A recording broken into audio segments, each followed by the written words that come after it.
The Junko Furuta case. The 44 Days of Hell.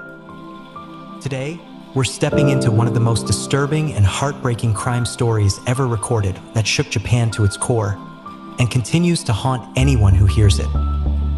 This is the story of Junko Furuta, a 17-year-old high school student whose life was stolen in one of the most brutal crimes in modern history.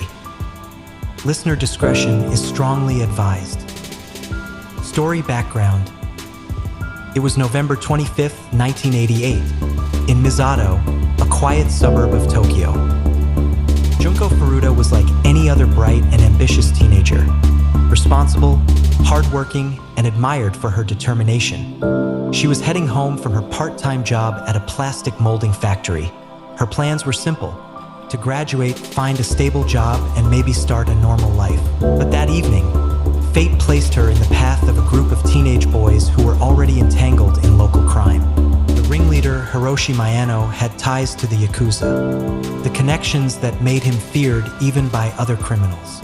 His ego couldn't handle rejection, and earlier, Junko had done exactly that. As she rode her bicycle home, the boys staged an ambush.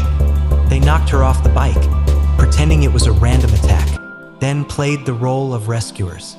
Terrified and disoriented, Junko agreed to follow Miyano only to be abducted and taken to a house that would soon become known as the House of Horrors. For the next 44 days, Junko Furuta endured unimaginable torture at the hands of boys aged between 16 and 18.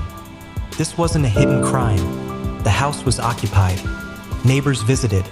Friends came and went. Everyone heard something, suspected something, but Yakuza's looming shadow kept them silent. Junko was kept captive in a small room, where she was subjected to continuous physical, psychological, and sexual abuse. The cruelty escalated daily. Her injuries became so severe that she eventually could no longer stand, speak, or even hold water in her body. And yet her captors did nothing but intensify the brutality. What makes this case even more horrifying is how preventable it was.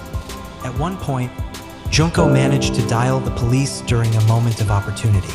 But when officers arrived at the house, her captors confidently insisted it was a misunderstanding, just kids messing around, and the officers left.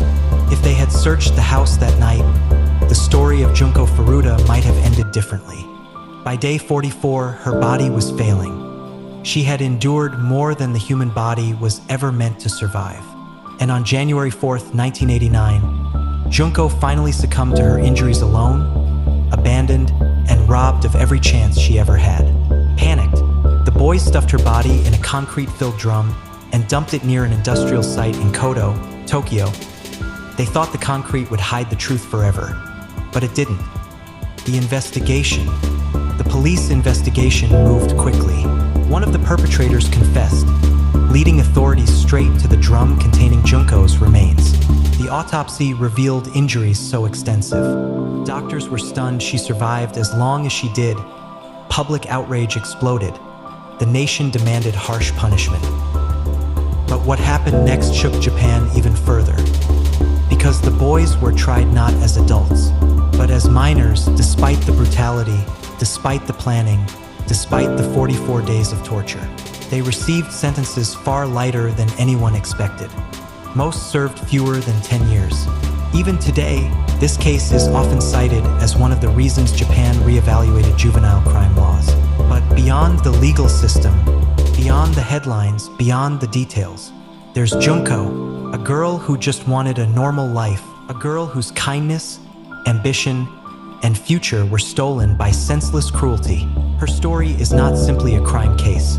It is a reminder of how silence, fear, and apathy can enable evil, and it stands as one of the most sobering examples of the darkest corners humanity can fall into. This has been Dead Ends and Red Herrings. Thank you for joining me as we explored the tragic disappearance of innocence in the Junko Furuta case. If you found today's episode impactful, remember to like, follow, and share the podcast. Join us next time as we uncover another chilling mystery from the shadows.